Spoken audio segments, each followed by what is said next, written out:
धानोरा तालुक्यातील जपतलाई निवासी आश्रमशाळेत सर्पदंशाच्या घटनेनं खळबळ उडाली आहे। 6 विद्यार्थिनींना सर्पदंश झाल्यानंतर त्यांना तातडीनं धानोरा ग्रामीण रुग्णालयात दाखल करण्यात आलं।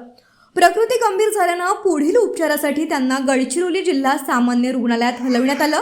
मात्र उपचारादरम्यान 3 विद्यार्थिनींचा दुर्दैवी मृत्यू झाला। या घटनेनं संपूर्ण परिसरावर शोककळा पसरली आहे।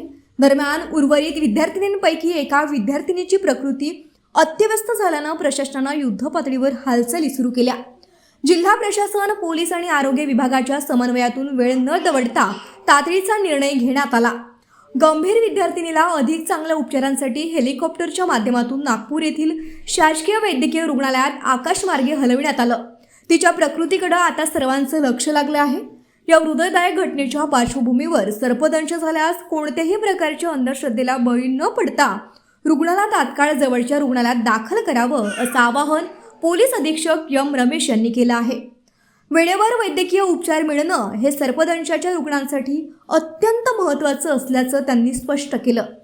3 विद्यार्थिनींच्या मृत्यूनं हादरलेल्या या घटनेत 4थ्या विद्यार्थिनींचा जीव वाचविण्यासाठी प्रशासनानं केलेली ही धावपळ आता निर्णायक ठरणार आहे।